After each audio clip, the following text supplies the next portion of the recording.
Hello students, how are you? I think your studies is going well. Last class में हम लोगों ने discuss कर लिया था लॉज ऑफ रिफ्रैक्शन. आज अपन डिस्कस करेंगे refraction through glass slab, rectangular glass slab and real depth, sorry apparent depth और apparent height. So this is Sumit Nwal and you are watching your favorite lovable प्यारा सा YouTube channel मार्गदर्शन live. तो copy pen निकाल लीजिए और अब अपन अपनी क्लास स्टार्ट करते हैं.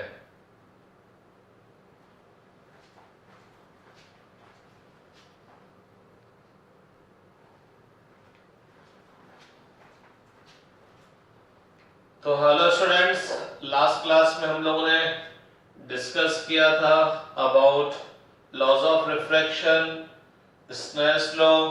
ठीक है, आज अपन डिस्कस करेंगे refraction through rectangular glass slab and apparent depth and you can say apparent height. तो चलिए स्टार्ट करते हैं आज की क्लास.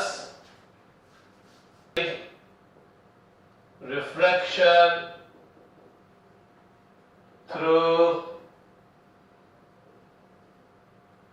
rectangular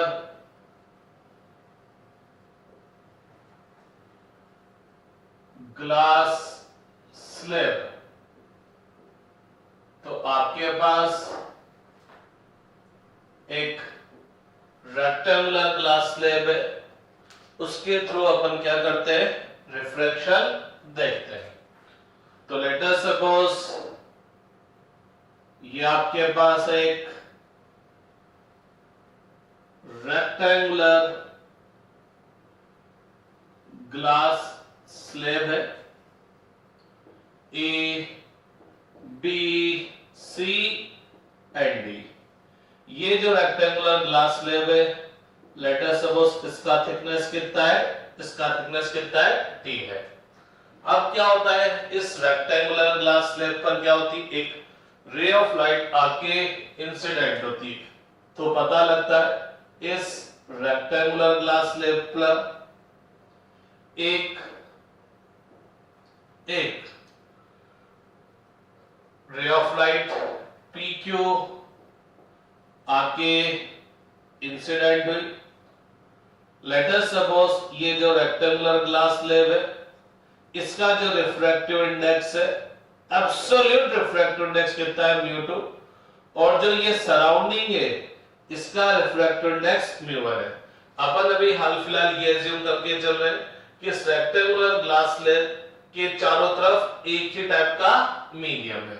तो जैसे ये रे ऑफ लाइट PQ इस रेक्टेंगुलर ग्लास स्लैब की इस AB सरफेस पे आके इंसिडेंट होगी, तो नो डाउट ये एक मीडियम से दूसरे मीडियम के अंदर क्या करेगी, ट्रेवल करेगी. और जब ये एक मीडियम से दूसरे मीडियम के अंदर ट्रेवल करेगी तो इसका क्या होगा, रिफ्रैक्शन. ये अपने पास से क्या हो जाएगी, डेविएट हो जाएगी. अपन अभी ये अज्यूम करके चलते हैं कि light μ2 is greater than μ1, means इसका जो रिफ्रैक्टिव इंडेक्स है वो इससे ज्यादा है. तो नो डाउट ये रे ऑफ लाइट सीधी जाने की बजाय क्या हो जाएगी, बेंड हो जाएगी टुवर्ड्स द नॉर्मल. और अब आपकी ये जो इंसिडेंट रे है, सीधी जाने की बजाय क्या हो जाएगी, बेंड हो जाएगी टुवर्ड्स द नॉर्मल. तो पता लगा अब आपकी ये रे इस रेक्टेंगुलर ग्लास स्लैब में इस डायरेक्शन के अंदर क्या होती है, ट्रेवल करती है. और पता लगा क्यू आर डायरेक्शन में ट्रेवल करने के बाद अगेन ये सेपरेटिंग सरफेस CD पर जाके इंसिडेंट होती है. गौर फरमाइए, अगेन वापस आपकी लाइट रे एक मीडियम से फिर क्या कर रही है, दूसरे मीडियम में ट्रेवल कर रही है. तो इसका वापस क्या होगा, रिफ्रैक्शन होगा.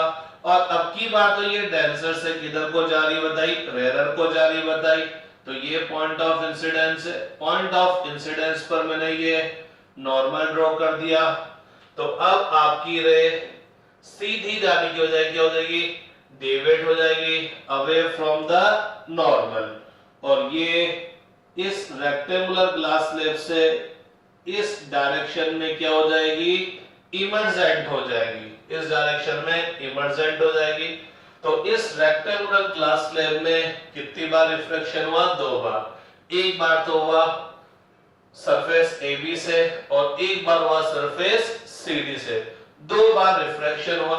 सरफेस AB के हिसाब से बात करेंगे, सरफेस AB के हिसाब से बात करेंगे तो PQ इंसिडेंट रे है, QR रिफ्रैक्टेड रे है। CD के हिसाब से बात करेंगे तो ये इंसिडेंट रे है और ये रिफ्रैक्टेड रे है। लेकिन अपन बात करें रेक्टेंगुलर ग्लास स्लैब तो अपन इस पूरी ग्लास स्लैब के हिसाब से बात करेंगे तो ये इंसिडेंट रे है, ये रिफ्रैक्टेड रे है और ये रे ग्लास स्लैब से रिफ्रैक्शन के बाद इधर चल गई, बोले तो ग्लास स्लैब से बाहर निकल गई, इमर्ज हो गई, तो ये क्या कहलाएगी, इमर्जेंट रे। तो अगर अपन रेक्टेंगुलर ग्लास स्लैब इस पूरी ग्लास स्लैब के हिसाब से बात करेंगे तो PQ is incident ray, QR is refracted रे एंड RS इज इमर्जेंट रे। तो सबसे पहली बात तो ये ABCD क्या बोला है, glass slab, rectangular glass slab है। PQ क्या चीज है भाई, इंसिडेंट रे है। PQ क्या चीज है, इंसिडेंट रे। QR क्या चीज है, रिफ्रैक्टेड रे है। एंड RS क्या है भाई, इमर्जेंट रे, जो इस ग्लास स्लैब से क्या हो गई, बाहर निकल गई, इमर्जेंट रे है। इंसिडेंट रे नॉर्मल से जो एंगल फॉर्म करेगी उसको अपन क्या बोल देंगे, एंगल ऑफ इंसिडेंस। रिफ्रैक्टेड रे नॉर्मल से जो एंगल फॉर्म करेगी उसको एंगल ऑफ रिफ्रैक्शन बोल देंगे। और पता लगा, क्या पता लगा, रेक्टेंगुलर ग्लास स्लैब में AB सरफेस और CD सरफेस पैरेलल है, ये दोनों सरफेस पैरेलल है, तो इन दोनों सरफेस पे जो आपने नॉर्मल ड्रॉ किए होंगे ये भी पैरेलल होंगे, और जब ये दोनों पैरेलल होंगे तो ये और ये एंगल क्या बन गया, ऑल्टरनेट एंगल। तो पता लगा इस QR रे के लिए R is angle of incidence और ये रिफ्रैक्शन के बाद इधर चल गया तो ये एंगल ऑफ रिफ्रैक्शन हो जाएगा एट सरफेस CD। लेकिन अगर अपन इस रेक्टेंगुलर ग्लास स्लैब के हिसाब से बात करेंगे तो अपन बोलेंगे कि ये रे आई और इधर से चली गई तो इसको अपन बोल देंगे इमर्जेंट एंगल। तो I is angle of incidence, R is angle of refraction, E is emergent angle। E क्या है भाई, emergent angle and T is thickness of glass slab. ठीक है भाई, तो आप लोगों ने बोला कि ये जब रे PQ रे इस रेक्टेंगुलर ग्लास स्लैब पे इंसिडेंट हो रही है तो इसका 2 बार रिफ्लेक्शन हो रहा है, एक बार हो रहा है रिफ्लेक्शन एट AB और एक बार हो रहा है एट CD। तो अपन सबसे पहले AB में बात कर लेते हैं, सबसे पहले AB में बात कर लेते हैं। Snell's law applying at surface AB, क्योंकि जब भी रिफ्रैक्शन होगा अपन स्नेल्स लॉ अप्लाई कर सकते हैं और स्नेल्स लॉ क्या बोलेगा, refractive index of second medium with respect to first medium is equal to the ratio of sine of angle of incidence to the sine of angle of refraction.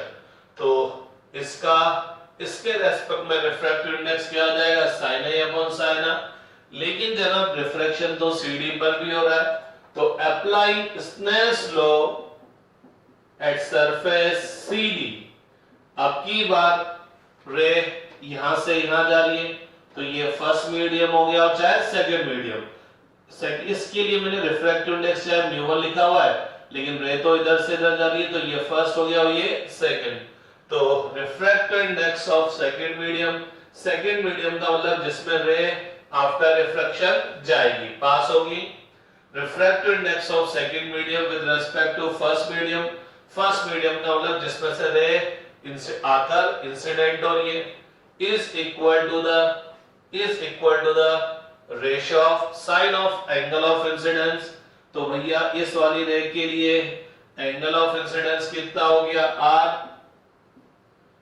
Upon क्या होगा, sine of angle of refraction. तो इस तरह से बोलेगा refractive index of second medium with respect to first medium is equal to the ratio of sine of angle of incidence to the sine of angle of refraction। ठीक साहब, as you know refractive index of second medium with respect to first medium is inversely proportional to the refractive index of first medium with respect to second medium। तो second medium का first के respect में refractive index, first का second के respect में जो refractive index होगा उसका क्या होगा, रेसिप्रोकल। तो ये क्या हो जाएगा, sine I upon sine R equal to, जब आप इसको सब्स्टिट्यूट करेंगे तो sine R upon sine E को सब्स्टिट्यूट करेंगे तो साइन ई पलट के ऊपर चला जाएगा और साइन आर नीचे रह जाएगा। साइन आर से साइन आर खत्म, इसका मतलब साइन आई इक्वल टू क्या हो गया, साइन ई, दोनों तरफ साइन है तो इन दोनों एंगल के लिए साइन की वैल्यू कब होगी, when I equal to E।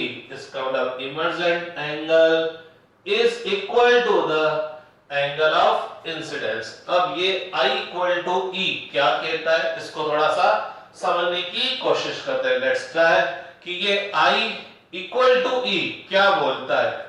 तो इसको समझने के लिए मैं इस डायग्राम को थोड़ा इधर बना देता हूं वापस, बहुत गजब की बात निकल कर आएगी। ये रेक्टेंगुलर ग्लास स्लैब हो गया, ये रे आया PQ, यहां पर इंसिडेंट हुआ, आपने क्या कर दिया, इस के ऊपर नॉर्मल ड्रॉ कर दिया, ठीक है। तो ये QN is normal to the surface AB at point Q, और ये जो R and dash है ये CD सरफेस पे परपेंडिकुलर है at point R, ठीक है। आफ्टर रिफ्रैक्शन ये रे ऐसे गया, यहां पर आके इंसिडेंट हुआ। अब आपने फिर क्या किया, यहां पर नॉर्मल ड्रॉ कर दिया, ठीक है, नॉर्मल ड्रॉ कर दिया और आफ्टर रिफ्रैक्शन ये रे ऐसे चला गया। अगर ये रेक्टेंगुलर ग्लास स्लैब नहीं होता तो ये बेचारी रे ऐसे जाता, सीधी ऐसे जाता, लेकिन ग्लास स्लैब से रिफ्रैक्शन के बाद ऐसे जाने की बजाय इधर से जाता है। तो गौर फरमाना, ये आई है, दिस इज आई, क्लियर है।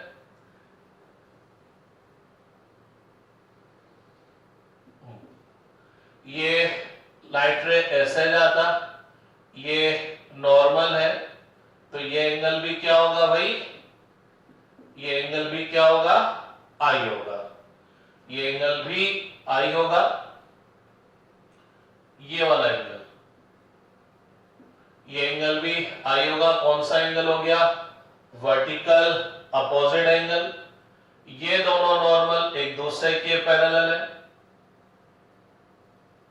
ये नॉर्मल एक दूसरे के पैरेलल है, तो ये आई, तो ये एंगल भी आई, ठीक है। ये एंगल भी कितना हो गया भैया, आई हो गया। अब थोड़ा गौर फरमाइएगा, मैं इसको हटा रहा हूं, इसको भी हटा रहा हूं, ठीक है, और इस वाली लाइन को थोड़ा सा एक्सटेंड कर रहा हूं। तो ये आई है, तो अगेन ये भी आई होगा, ये एंगल कितना है E, ये एंगल कितना है E। तो मैं बाकी सब चीजों को, फालतू की चीजों को रब कर देता हूं। तो गौर फरमाना, ये ग्रीन लाइन है, ये ग्रीन लाइन है, जो इन दोनों ब्लैक लाइंस को कट कर रही है, जो कि इस लाइन और इस लाइन दोनों को कट कर रही है। और इसका मतलब ये जो लाइन है ग्रीन लाइन, इन दोनों लाइंस के लिए ट्रांसवर्सल लाइन है। और पता लगा ये वाला एंगल और ये वाला एंगल सेम है, I इक्वल टू E। तो शायद कभी आपने पढ़ा होगा कि अगर दो पैरेलल लाइंस को एक ट्रांसवर्सल लाइन आके कट करती है तो ये और ये एंगल क्या होते हैं, सेम, कॉरस्पॉन्डिंग एंगल होते हैं। लेकिन ये और ये एंगल सेम कब होंगे, जब ये दोनों लाइंस क्या होगी, पैरेलल। अगर ये दोनों लाइंस पैरेलल नहीं है तो फिर ये एंगल और ये एंगल सेम नहीं होंगे। तो ये और ये एंगल सेम होने का मतलब ये वाली लाइन और ये वाली लाइन पैरेलल है। ये वाली लाइन कौन सी है, इंसिडेंट रे, और ये वाली लाइन कौन सी है, इमर्जेंट रे। तो I इक्वल टू E होने का मतलब क्या है, इंसिडेंट रे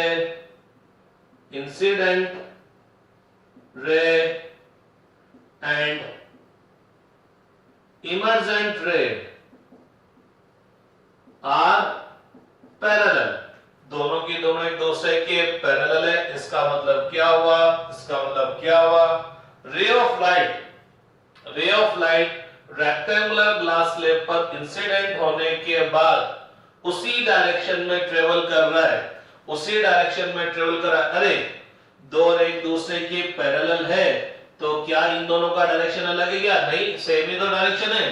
तो रे लाइट उसी डायरेक्शन में ट्रेवल कर रही है, बस डिफरेंस इतना सा है, अगर ये रेक्टेंगुलर ग्लास स्लैब नहीं होता तो ये रे ऑफ लाइट यहां से पास होती, लेकिन रेक्टेंगुलर ग्लास स्लैब से पास होने के बाद यहां से पास होने की बजाय वो थोड़ा सा पैरेलल इधर शिफ्ट हो गया, इधर से पास होने की बजाय पैरेलल इधर थोड़ा शिफ्ट हो गया।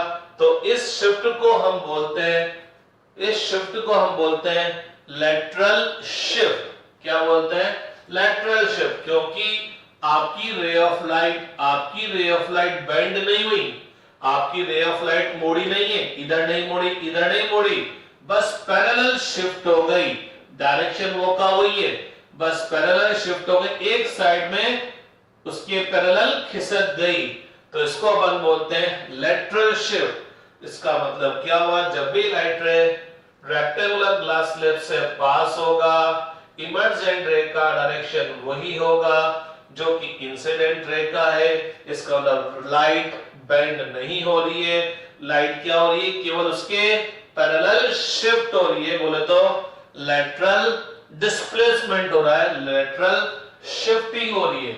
अब अगर अपन को ये देखना है कि जब लाइट रे इस रेक्टेंगुलर ग्लास स्लैब से बाहर निकली, इमर्ज हुई, तो कितना ये इस तरफ डिस्प्लेस हो गई, कितनी शिफ्ट हो गई। कहने का मतलब अपन को ये बताना है कि ये कितनी डिस्टेंस से इधर शिफ्ट हो गई। इसी को अपन क्या बोल देंगे, लेटरल डिस्प्लेसमेंट। इसी को अपन क्या बोल देंगे, लेटरल डिस्प्लेसमेंट। तो अगर मैं लेटरल डिस्प्लेसमेंट फाइंड आउट करना चाहूं तो मेरे को क्या करना पड़ेगा, इंसिडेंट रे और जो इमर्जेंट रे है इन दोनों के बीच की क्या फाइंड आउट करनी पड़ेगी, परपेंडिकुलर डिस्टेंस। उसको फाइंड आउट करने के लिए मैं क्या करता हूं, इमर्जेंट रे से इंसिडेंट रे पर एक परपेंडिकुलर ड्रॉ कर देता हूं। तो this perpendicular distance RO is the lateral displacement. तो लेटरल डिस्प्लेसमेंट क्या है, perpendicular distance between incident ray and emergent रे। तो इमर्जेंट रे और इंसिडेंट रे के बीच का परपेंडिकुलर डिस्टेंस। तो इसको फाइंड आउट करने के लिए हमने क्या करा, इमर्जेंट रे से इंसिडेंट रे पर एक परपेंडिकुलर ड्रॉ कर दिया। तो ये जो परपेंडिकुलर डिस्टेंस आएगी, ये डिस्टेंस ही क्या हो जाएगी, लेटरल डिस्प्लेसमेंट। गौर फरमाना, ये रे ऑफ लाइट है, अगर ग्लास ये रेक्टेंगुलर ग्लास स्लैब नहीं आती, तो ये रे सीधी की सीधी ऐसे जाती, ये नॉर्मल सीधा का सीधा ऐसे जाता, तो ये जो एंगल है ये एंगल किसके इक्वल होता, आई, वर्टिकल अपोजिट एंगल, ये एंगल आई है, ये आर है, तो रिमेनिंग एंगल कितना हो गया, आई माइनस आर। तो अब अगर अपन कंसीडर करते हैं तो consider right angle triangle R O Q, तो consider right angle triangle R O Q. तो इस राइट एंगल ट्राइंगल को हमने कंसीडर किया तो क्या हो गया भैया, sine I minus R, sine I minus R. तो हम क्या करें, for this angle I minus R किसकी वैल्यू फाइंड आउट कर रहे हैं, साइन की वैल्यू फाइंड आउट कर रहे हैं।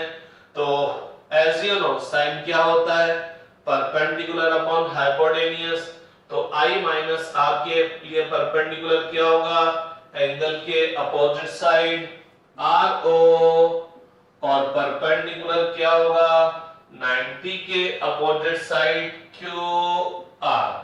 तो ये हो गया d अपॉन क्यू आर, तो d इक्वल टू क्या हो गया, Q R sine I minus R. तो अब अगर मेरे को लेटरल शिफ्ट, लेटरल डिस्प्लेसमेंट बताना है तो मेरे को इस क्यू आर की वैल्यू पता होनी चाहिए। तो गौर फरमाते हैं जनाब, ये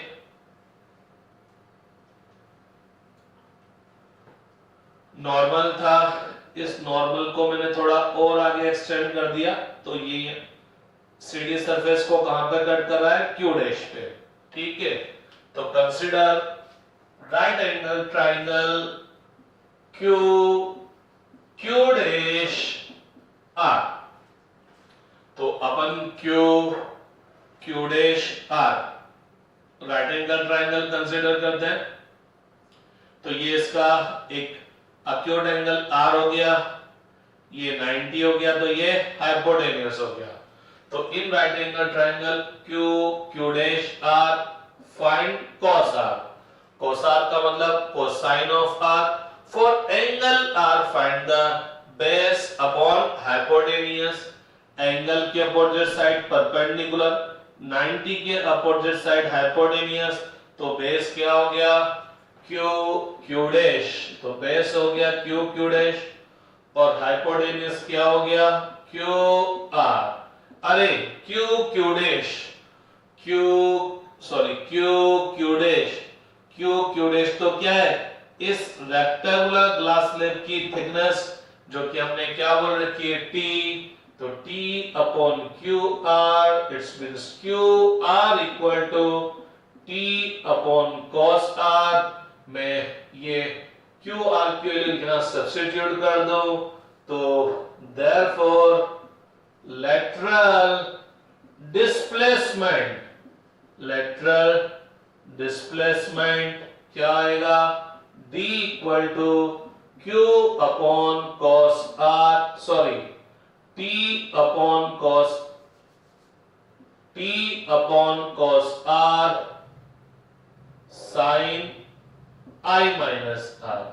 तो अपन अब इस फॉर्मूले के थ्रू क्या फाइंड आउट कर सकते हैं, lateral shift, lateral displacement find out कर सकते हैं।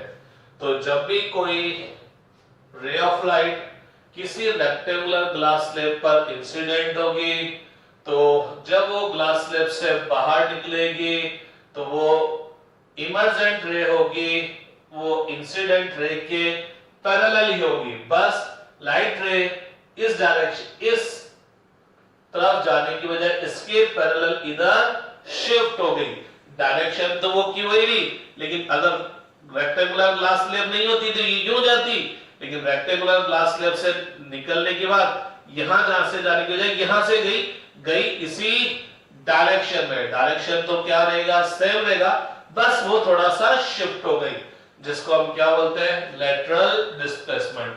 राइट डाउन कर लीजिए, नोट्स बना लीजिए फटाफट।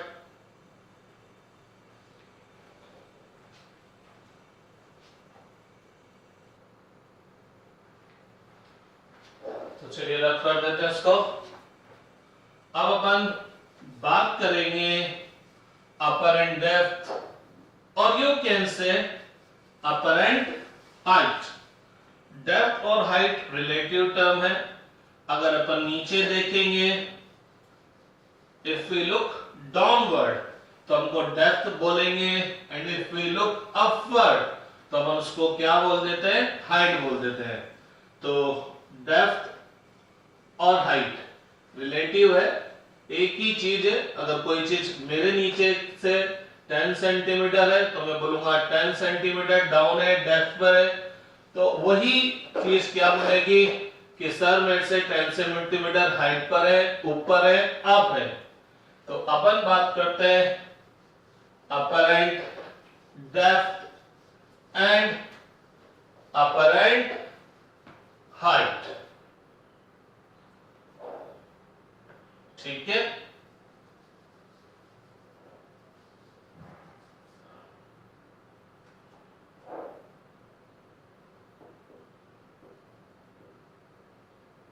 apparent depth or you can say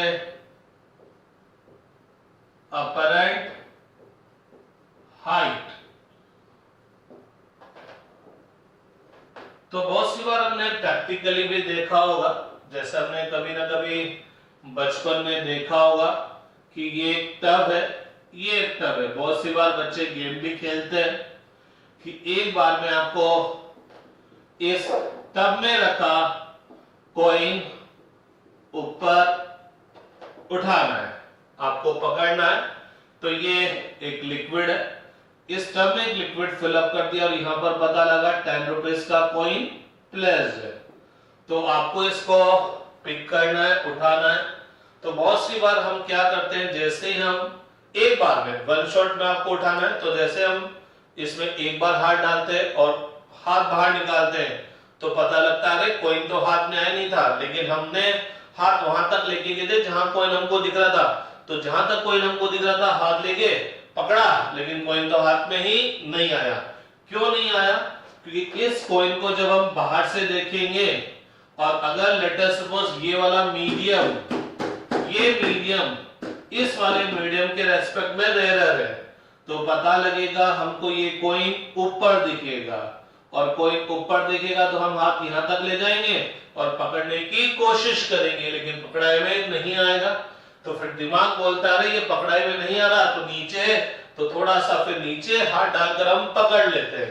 तो थोड़ी देर में प्रैक्टिस हो जाती है कि कोई ऊपर दिख रहा है लेकिन कोई एक्चुअल में नीचे है।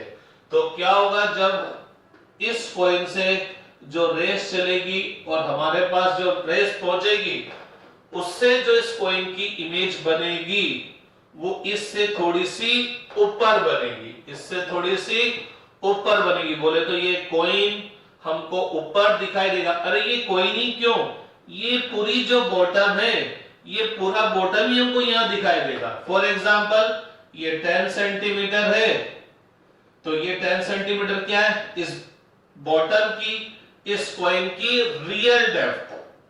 तो जो रियल डेप्थ है वो कहां से मेजर होगी, ये सेपरेटिंग सरफेस से, जो इन दोनों मीडियम को क्या कर रही है, सेपरेट कर रही है। तो मैं अभी से आपको एक चीज बता दूं, जो रियल डेप्थ है और जो अपरेंट डेप्थ है, वर्चुअल डेप्थ है, दोनों ही कहां से मेजर होगी, सेपरेटिंग सरफेस से, जो दो मीडियम को क्या करेगी, सेपरेट करेगी। तो कोई एक्चुअल में बॉटम एक्चुअल में इस सरफेस से 10 सेंटीमीटर नीचे था, but due to the reflection of light ये पूरा बॉटम मेरे को यहां दिख रहा है। बोले तो मेरे को लगेगा अरे ये तो केवल 7 सेंटीमीटर डिस्टेंस बिलो है, तो मैं हाथ 7 सेंटीमीटर पे डालूंगा और कॉइन को पिक करने की कोशिश करूंगा, लेकिन कॉइन साहब मेरे हाथ में नहीं आएंगे। तो एक्चुअल डेप्थ तो ये थी, लेकिन ये ड्यू टू द रिफ्लेक्शन मेरे को ये दिख रही है, तो इसको अपन बोलेंगे अपरेंट डेप्थ। और ये किसकी वजह से होता है, ड्यू टू द रिफ्रैक्शन। और मैं आपको एक और बात बताऊं, कल कोई ये मीडियम रेयर और ये मीडियम डेंसर हो गया, मींस जिस मीडियम में कॉइन रखा है, जिस मीडियम में ऑब्जेक्ट रखा है वो मीडियम रेयर है और जिस मीडियम से अपन उसको देख रहे हैं वो डेंसर है, तो ये कोइन यहां नहीं दिखेगा, यहां दिखेगा, और ये कोइन यहां दिखेगा, तो हमको अब इसकी डेप्थ ये दिखेगी 13 सेंटीमीटर। बोले तो अब की बार जो डेप्थ होगी वो रियल डेप्थ से ज्यादा होगी। तो apparent depth, virtual depth real depth से कम भी हो सकती है, रियल डेप्थ से ज्यादा भी हो सकती है। डिपेंड करेगा कि हम ऑब्जेक्ट को कहां से देख रहे हैं। अगर हम ऑब्जेक्ट को इसके रेस्पेक्ट में रेलर मीडियम से देखेंगे तो रियल डेप्थ अपरेंट डेप्थ हमको रियल डेप्थ से कम दिखाई देगा, और अगर हम इसको डेंसर मीडियम से देख रहे हैं तो हमको अपरेंट डेप्थ रियल डेप्थ से ज्यादा दिखाई देगा। जनरली जो जनरल प्रैक्टिस है डेली लाइफ में, इस टब के अंदर, इस लिक्विड के अंदर कॉइन रखा हुआ है, तो हम इस कॉइन को कहां से देखते हैं, एयर और वैक्यूम से देखते हैं। तो नॉर्मली हमको अपरेंट डेप्थ क्या दिखता है, रियल डेप्थ से कम दिखता है। लेकिन कल कोई हम यहाँ डेंसर मीडियम में बैठकर देखेंगे तो कॉइन हमको यहाँ दिखेगा, और आपको कॉइन निकालना है तो हम सोचेंगे कॉइन तो 13 सेंटीमीटर है, तो हाथ अंदर ले जाएंगे, तो अंदर ले जाने से ले जाएंगे तो 10 सेंटीमीटर पे भी आपकी फिंगर्स क्या हो जाएगी, इस टब की, इस वेसल की सरफेस को कोलाइड कर जाएगी और आपके लग जाएगी, क्योंकि आप तो एकदम तेज ले जाएंगे हाथ को, क्योंकि आपको तो 13 सेंटीमीटर तक ले जाना है, लेकिन एक्चुअल में वो 13 सेंटीमीटर पर है ही नहीं, वो तो आपको दिख रहा है ही नहीं, तो आपके क्या हो जाएगी, उंगलियों पर लग सकती है। लेकिन फिर अपन डेली प्रैक्टिस करते करते अपन को पता लग जाता है कि एक्चुअल में ये कोई यहाँ ना होकर यहाँ पर है, यहाँ ना होकर यहाँ पर है। बोले तो अपन को पता लग जाता है दिख ऊपर रहा है लेकिन एक्चुअल में वो नीचे है। तो अब अपन देखते हैं कि ये जो अपरेंट डेप्थ होगी वो कितनी होगी। मैंने आपको एक बात और बता दी है, मैंने ये बोला है कि अगर इसका रिफ्रैक्टिव इंडेक्स μ1, इसका μ2, मैं हमेशा क्या करूंगा, जिस मीडियम से लाइट रे आएगा उस मीडियम का रिफ्रैक्टिव इंडेक्स μ1 लूंगा, जिसमें जाएगा उसका रिफ्रैक्टिव इंडेक्स क्या लूंगा, μ2 लूंगा। अगर दो ही मीडियम है तो मैं बोलूंगा इफ μ1 इज ग्रेटर देन μ2, बोले तो ऑब्जेक्ट डेंसर मीडियम में रखा है, देख कहां से रे, रेलर से, बोले तो रे डेंसर से कहां पे जा रही है, रेलर में जा रही है, तो अपरेंट डेप्थ रियल डेप्थ से क्या होगी, कम होगी। इफ μ1 लेस देन μ2 है, ऑब्जेक्ट या रे रेलर से कहां को जा रही है, डेंसर में, तो अपरेंट डेप्थ रियल डेप्थ से क्या होगा भाई, ज्यादा होगा। तो ये अपरेंट डेप्थ रियल डेप्थ से कम या ज्यादा किसकी वजह से होता है, ड्यू टू द रिफ्रैक्शन। तो अब इसको फाइंड आउट करने की कोशिश करते हैं कि हम अपरेंट डेप्थ कैसे फाइंड आउट करेंगे।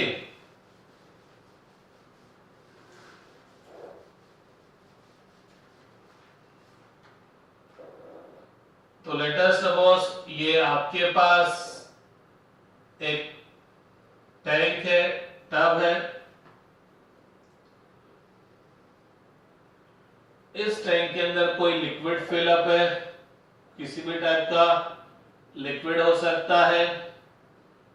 कुल मिलाकर शॉर्टकट बात यह है कि ऑब्जेक्ट एक मीडियम में है और हम उसको दूसरे मीडियम में देख रहे हैं। इसका रिफ्रैक्टिव इंडेक्स μ1 है, इसका μ2 है, ये मीडियम फर्स्ट, ये मीडियम सेकंड।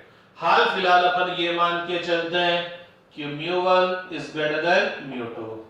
ये सरफेस क्या कर रही है, इस मीडियम और इस मीडियम को सेपरेट कर रही है, तो इसको अपन बोलेंगे सेपरेटिंग सरफेस, रिफ्रैक्टिंग सरफेस। अब ये ऑब्जेक्ट है और इस ऑब्जेक्ट से वैसे तो बहुत सारी रेज इमिट होगी, इस ऑब्जेक्ट से बहुत सारी रेज चलेगी और इस ऑब्जेक्ट से बहुत सारी रेज जाकर इस सेपरेटिंग सरफेस पे इंसिडेंट होगी, फिर उनका रिफ्लेक्शन होगा। उनमें से जो रिफ्लेक्टेड रे आपकी आई के अंदर एंटर करेगी तो आप देखेंगे कि वो रिफ्लेक्टेड रे जहां से आ रही होगी, या जहां को जाके मिल रही होगी उसको अपन क्या बोल देंगे, इमेज बोल देंगे। तो ये ऑब्जेक्ट है, इस ऑब्जेक्ट से एक रे आया, इस ऑब्जेक्ट से एक रे आया जो कि इस रिफ्रैक्टिंग सरफेस, इस सेपरेटिंग सरफेस पे जाकर परपेंडिकुलर इंसिडेंट होता है। तो अपन सब जानते हैं कि अगर इंसिडेंट रे रिफ्रैक्टिंग सरफेस पे परपेंडिकुलर इंसिडेंट होगी तो it goes without any deviation, तो ये बिल्कुल सीधी की सीधी चल जाएगी, ये बिल्कुल सीधी की सीधी ही चल जाएगी। ठीक, कोई डेविएशन नहीं होगा। अब इस ऑब्जेक्ट से एक और रे गया, इस ऑब्जेक्ट से एक और रे गया, बहुत सारी रे जाएगी, मैं तो एक और बता रहा हूं। ये OB जाकर इस रिफ्रैक्टिंग सरफेस के B पॉइंट पर इंसिडेंट होता है, लेकिन अब की बार ये रे OB इस पर नॉर्मल इंसिडेंट नहीं हो रहा, और जो नॉर्मल इंसिडेंट नहीं हो रहा तो इस सेपरेटिंग सरफेस से जैसे ये क्रॉस करेगा ये अपने पास से क्या हो जाएगा, डेविएट, सीधा जाने की बजाय क्या होगा, मोड़ेगा। किधर मोड़ेगा, μ1 ग्रेटर देन μ2 है तो डेंसर से रेयर में जा रहा है, तो ये बेंड होगा away from the normal.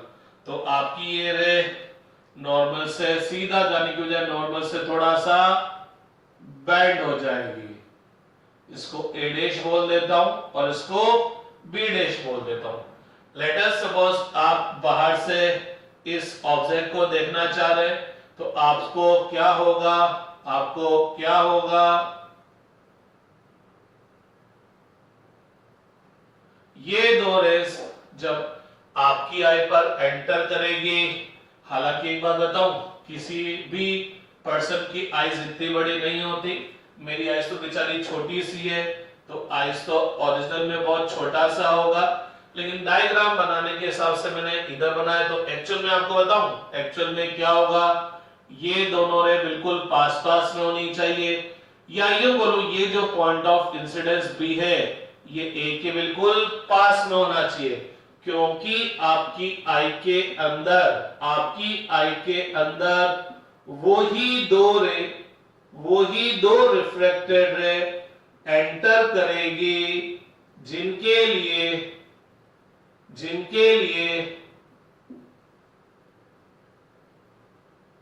Angle of incidence, point of incidence क्या होगा, बिल्कुल पास पास में होगा। तो ये दो रे आपकी आई पर तभी एंटर करेगी जब ये B बिल्कुल A के पास में हो, लेकिन जब ये B बिल्कुल A के पास में होगा तो डायग्राम बनाना थोड़ा सा टफ हो जाएगा, क्योंकि अभी मैं इसमें और बहुत सारी चीजें लिखने वाला हूं। इस वजह से मैंने B को थोड़ा दूर बनाया है और बोला कि हाँ साहब ये B इधर है, दूर है, ताकि डायग्राम साफ साफ बन जाए। तो ध्यान रखना, वही दो रे आफ्टर रिफ्रैक्शन आपकी आई के अंदर एंटर करेगी जिनके लिए पॉइंट ऑफ इंसिडेंस बिल्कुल पास पास में होगा। तो दिमाग में बिठा लीजिएगा, B बिल्कुल A के पास में यहां पर है बिल्कुल, ठीक है, लेकिन मैंने B यहां ना बनाकर B यहां पर बनाया, क्यों, अभी पता लग जाएगा, क्योंकि अभी तो मेरे को बहुत सारी चीजें इसमें लिखनी है। क्या कि इंसिडेंट रे और नॉर्मल के बीच का एंगल ऑफ इंसिडेंस, अरे एंगल बिटवीन रिफ्रैक्टेड रे and normal, angle of refraction, ठीक है। अब मेरे को ये दोनों रे मेरी आई के अंदर एंटर करिए, तो नो डाउट ये दोनों रे आगे तो नहीं मिलेगी, तो मेरे को ये दोनों रे क्या होगी, पीछे से आती हुई अपीयर होगी। तो ये दोनों रे जब पीछे से आती हुई अपीयर हो रही है तो इंटरसेक्शन पॉइंट ऑफ रिफ्रैक्टेड रे क्या होगा, इमेज। तो ये कॉइन मेरे को यहां की बजाय कहां दिखाई देगा, यहां पर दिखाई देगा, मींस ये कॉइन मेरे को क्या होगा, ऊपर उठा हुआ दिखाई देगा। इसका मतलब मेरे को इस कॉइन की डेप्थ मेरे को लगेगा कि ये कॉइन इस सरफेस के केवल इतना सा नीचे है, ध्यान रखना मैं इस कॉइन की जो डिस्टेंस ले रहा हूं, डेप्थ ले रहा हूं, वो कहां से ले रहा हूं? सेपरेटिंग सरफेस से। मेरे पास जो फॉर्मूला आएगा उस फॉर्मूले में रियल डेप्थ और अपरेंट डेप्थ दोनों कहां से मेजर होगी? From the separating surface. तो मेरे को तो लगेगा कि ये कॉइन यहां पर है, तो मेरे को तो इसकी डेप्थ केवल इतनी सी दिखेगी, लेकिन एक्चुअली कॉइन यहां पर है, तो ये इसकी क्या है? Real depth. ध्यान दो, दोनों ही डेप्थ मैंने कहां से मेजर की है? सेपरेटिंग सरफेस से। एक बात है, ये और ये दोनों नॉर्मल है, तो ये दोनों पैरेलल है, और जब ये दोनों पैरेलल हैं तो ये एंगल और ये एंगल क्या हो गया? सेम हो गया, alternate angle. This is R, तो this is also R, vertical opposite angle, और फिर वापस आप देखिए क्या बन गया? Alternate angle. वापस क्या बन गया? आर बन गया। ठीक बात है।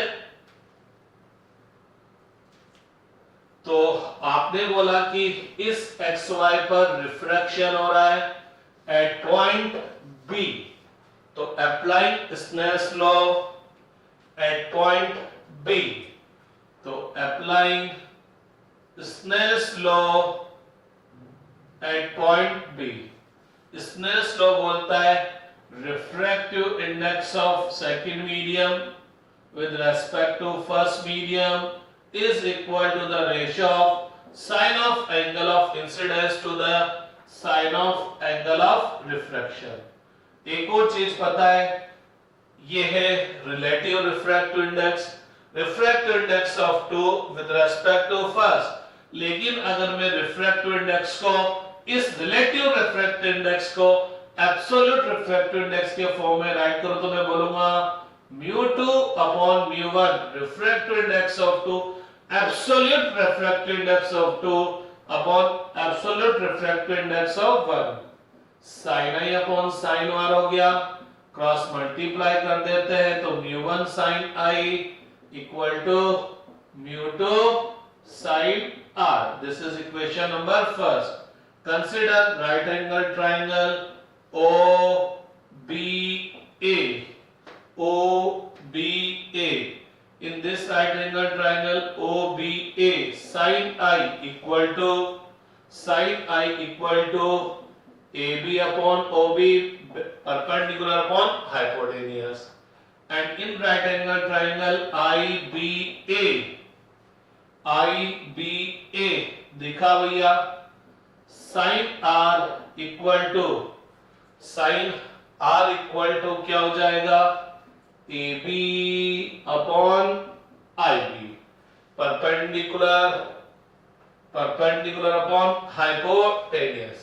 जैसा अपन ने बोला कि वो ही दो रिफ्लेक्टेड रेज आपकी आई के अंदर एंटर करेगी जिनके लिए पॉइंट ऑफ इंसिडेंस बिल्कुल पास में होगी, बोले तो point B should be very very near to point A, क्योंकि किसी भी पर्सन की आइज इतनी बड़ी तो नहीं होती, अपनी आइज तो बहुत छोटी सी है।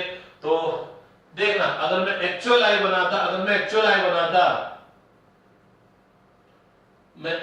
बनाता मैं बिल्कुल ऊपर से देख रहा हूं, तो क्या ये वाली रे मेरे पास आइज में पास होती? या कौन सी रे पास होती? जो बिल्कुल इस ए के पास जाके इंसिडेंट होती, तभी मेरी आई के अंदर क्या करती? एंटर करती। तो B is very near to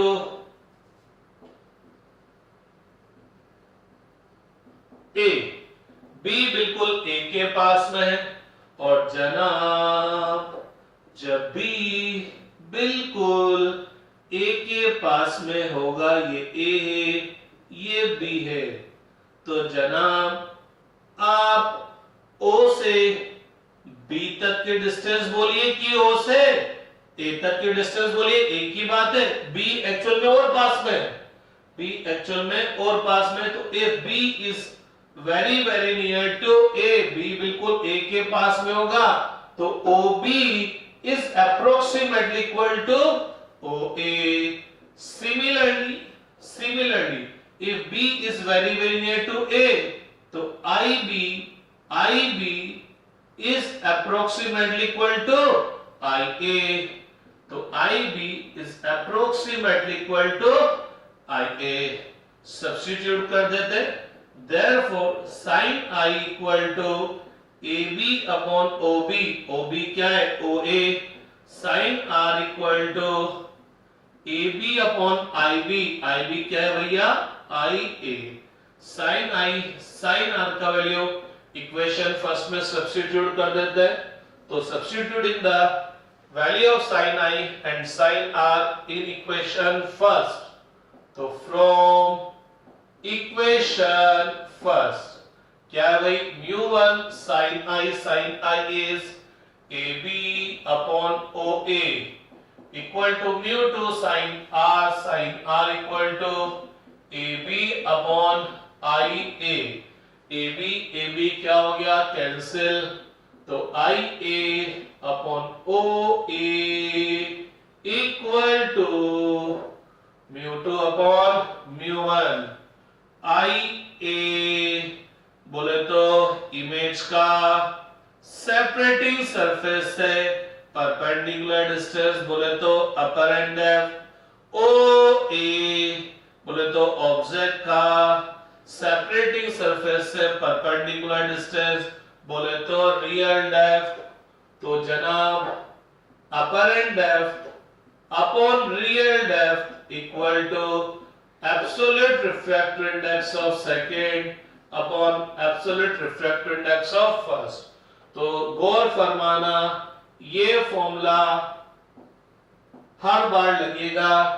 चाहिए इस डेंसर हो ये रेलर हो या ये रेलर हो या डेंसर हो, मींस ऑब्जेक्ट किसी भी मीडियम में रखा हो, डेंसर में रखा हो, रेलर में रखा हो, ये फॉर्मूला हमेशा लगेगा, तो आप बस डायरेक्ट याद कर सकते हो apparent depth upon real depth is equal to the refractive index of second medium, बोले तो आफ्टर रिफ्लेक्शन जिसमें लाइट जा रही है, ये नहीं कि जिसका मीडियम डेंसर है रेलर है। जनरली मैं बार बार इसलिए क्यों बोल रहा हूं, क्योंकि बहुत सी बुक्स वाले क्या करते हैं डेंसर को 2 से रिप्रेजेंट करते हैं, रेलर को 1 से रिप्रेजेंट करते हैं, तो उसमें कंफ्यूजन है।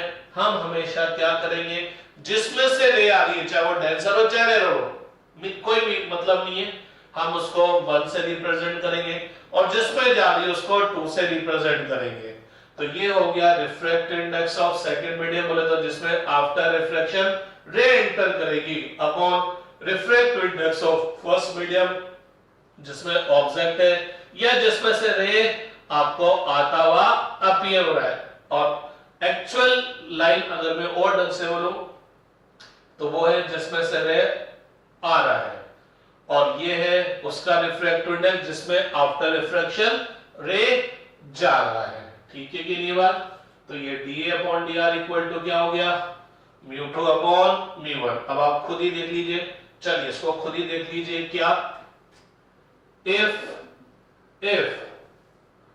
μ1 is greater than μ2, डेंसर से कहां जा रहे हैं भैया रेलर में, μ1 greater than μ2 होता, या मैं यूं बोल सकता हूं μ2 लेस देन μ1 होता, एक ही बात है, अरे एक ही तो बात है, तो μ2 अपॉन μ1 लेस देन 1 हो गया, μ2 अपॉन μ1 क्या हो गया apparent depth upon real depth less than 1, तो अपर एंड डेप्थ क्या हो जाएगी रियल डेप्थ से क्या हो जाएगी कम हो जाएगी, जैसा यहां दिख रहा है।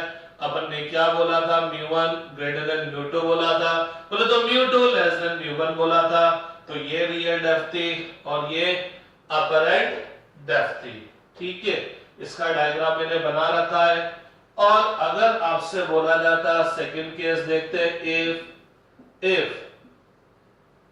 μ2 greater than μ1 means object rare medium में रखा होता और रे कहां को जा रही होती डेंसर में, इफ μ2 greater than μ1 तो μ2 अपॉन μ1 greater than क्या हो जाएगा 1, μ2 अपॉन μ1 क्या हो जाएगा apparent depth upon real depth greater than 1, तो अब की बात क्या हो जाएगी apparent depth will be greater than real depth, means अब की बार आपको जो अपरेंट डेप्थ मिलेगी वो रियल डेप्थ से ज्यादा मिलेगी।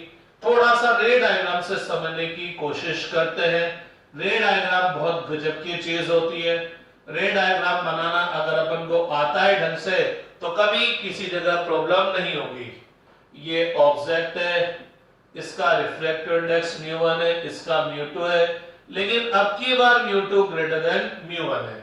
यहां पर क्या था, μ2 लेस देन μ1 था। ठीक है, एक ये xy हो गया, ये रे गया, इंसिडेंट हुआ परपेंडिकुलरली विदाउट एनी डेविएशन, ये सीधा चल जाएगा। एक और रे लेते हैं जो कि क्या है भाई, यहां पर इंसिडेंट हुई। ठीक है, अब ये नॉर्मल इंसिडेंट तो नहीं हुई, तो ये after refraction after passing X Y bend होगी।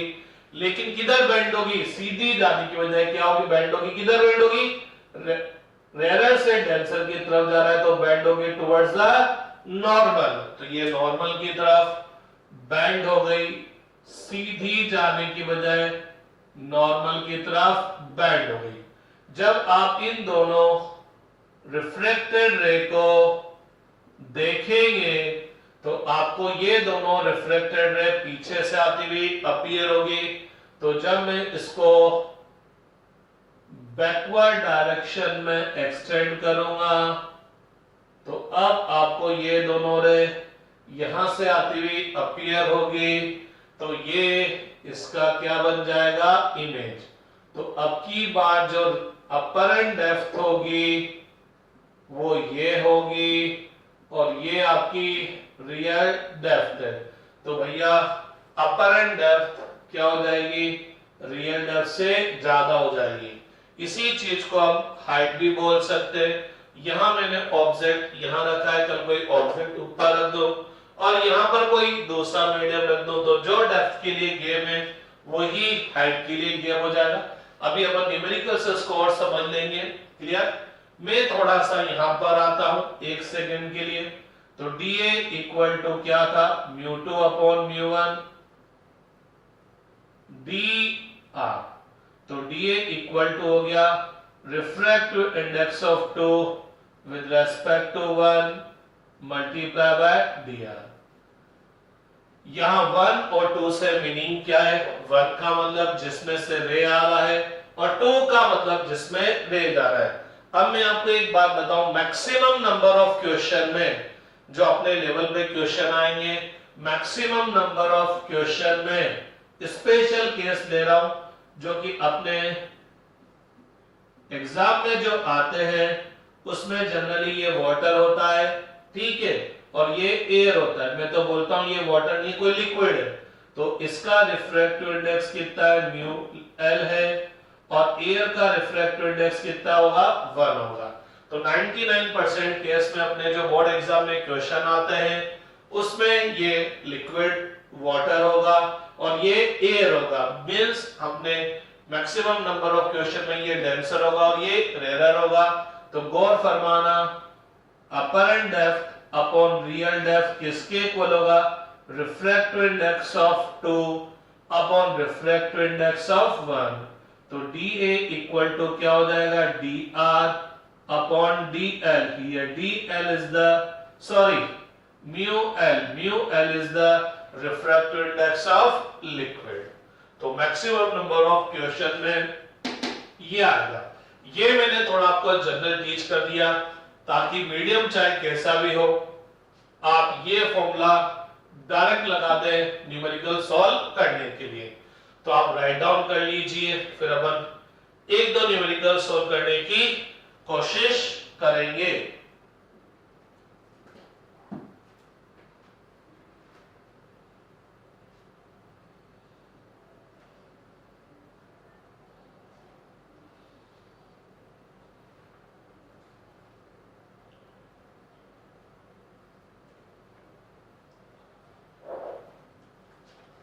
ठीक साहब, कर दिया, राइट डाउन कर लीजिए पॉज कर या स्क्रीनशॉट ले लीजिए। अब अपन 1-2 छोटे छोटे से न्यूमेरिकल सॉल्व कर लेते हैं।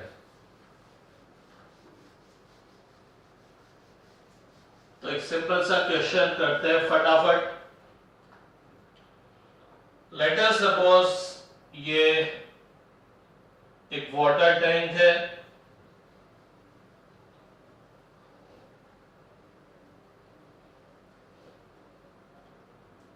ये वाटर टैंक है और इस वाटर टैंक में जो बॉटम है वो कितने डेप्थ पे, 90 सेंटीमीटर डेप्थ पे, या ये बोलो मैंने ये जो वाटर है कितनी हाइट तक फिल कर रखा है, 90 सेंटीमीटर तक। रिफ्रैक्टिव इंडेक्स कितना है, 4/3। ये एयर है तो आपको बतानी है apparent depth of this tank. तो अपरेंट डेप्थ बतानी है तो आपको ये टैंक का डेप्थ ये नहीं दिखेगा, आपको ये डेप्थ थोड़ा सा ऊपर दिखेगा। तो apparent depth upon real depth equal to क्या होगा, refractive index of 2 upon refractive index of 1। तो apparent depth upon real depth कितना है, 90। रिफ्रैक्टिव इंडेक्स ऑफ एयर कितना है, 1।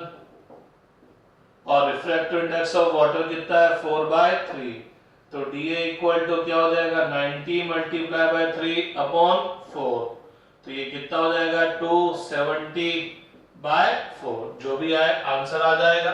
ठीक, तो इस तरह से अपन क्या फाइंड आउट कर लेंगे, अपरेंट डेप्थ। लेकिन मैं एक अच्छा सा क्वेश्चन कराना चाहूंगा इस पर, जिससे आपको डेप्थ और हाइट में क्लियर हो जाएगा। वैसे तो डेप्थ और हाइट में कोई डिफरेंस नहीं है, नीचे देखेंगे तो डेप्थ है और ऊपर देखेंगे तो वही चीज डिस्टेंस है और वही चीज हाइट है। ठीक है, चलिए इसको रब कर देता हूं मैं, छोटा सा क्वेश्चन था। तो एक बहुत हिट क्वेश्चन है, एक बहुत हिट क्वेश्चन है। एक वाटर टैंक है, एक वाटर टैंक है। इस वाटर टैंक के अंदर, इस वाटर टैंक के अंदर एक फिश है, एक फिश है।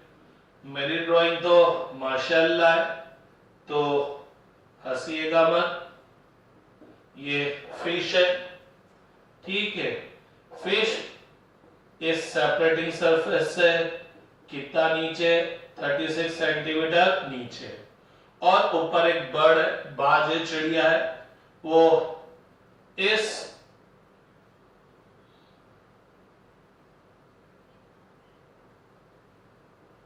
अरे चिड़िया तो खतरनाक बन गई, वो इस फिश को देखती है।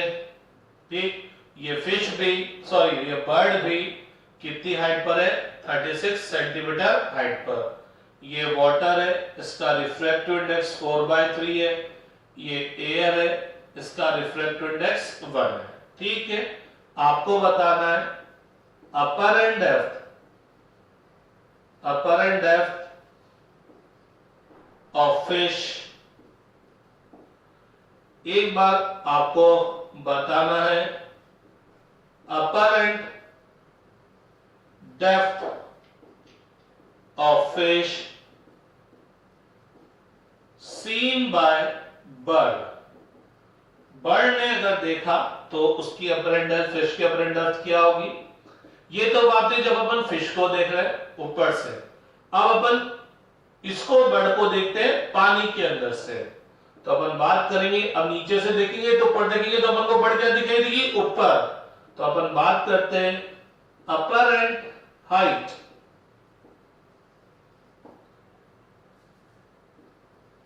Apparent height of bird. और fourth, apparent height of bird as seen by fish. Fish को वो कितनी ऊपर दिखेगी। तो मैं आपको वापस बता दूं, मेरा जो dr अपॉन डी है, dA अपॉन dr है, dA upon dr equal to μ2 upon μ1 है। इसमें डीए अपरेंट डेप्थ है, कहां से है? सेपरेटिंग सरफेस से। रियल डेप्थ भी कहां पर है? सेपरेटिंग सरफेस से।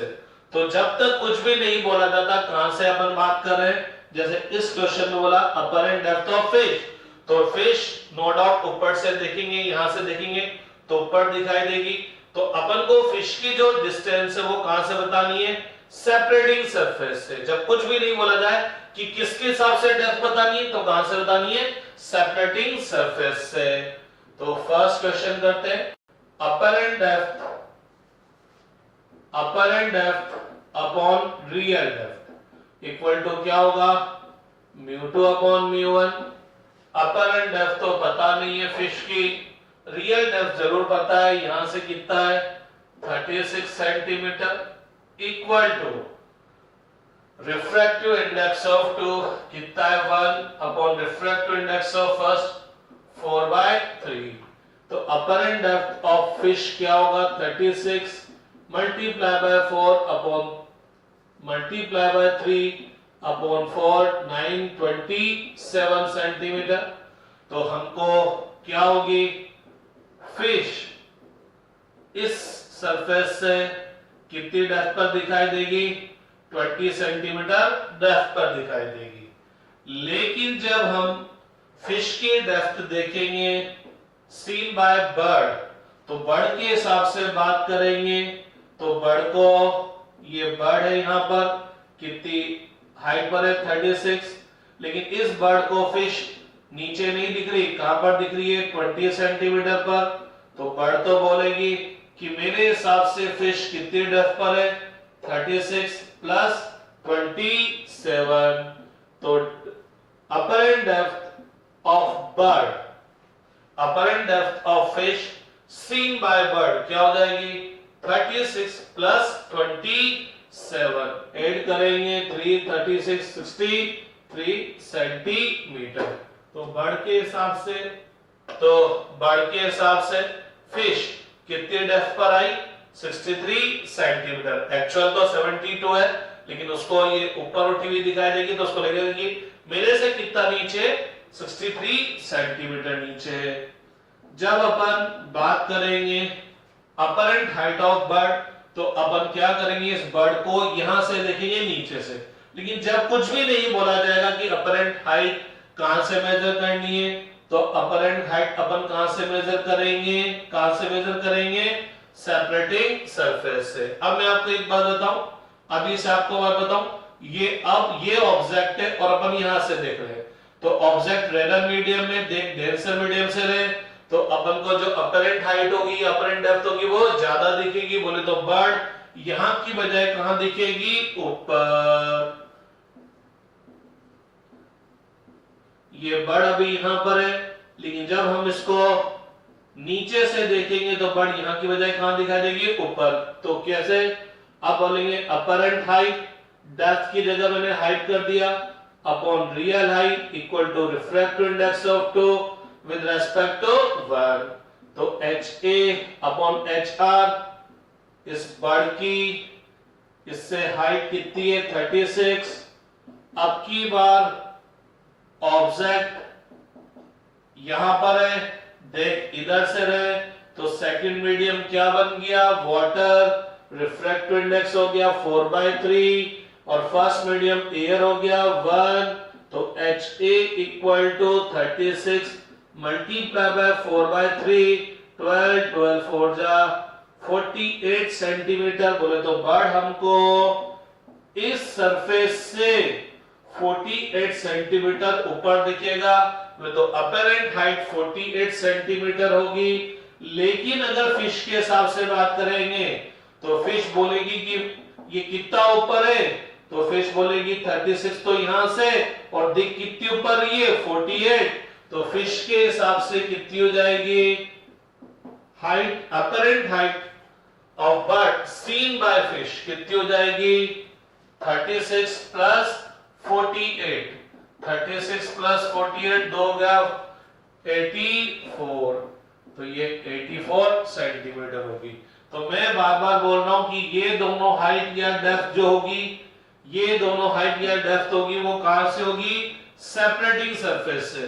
फिर आप जहां से भी देख रहे हैं वो हाइट या डेप्थ उसके साथ ऐड कर देंगे। तो चलिए आज की क्लास इतनी से बहुत है, फिर कल आगे स्टार्ट करेंगे most important topic total internal reflection. Thank you guys.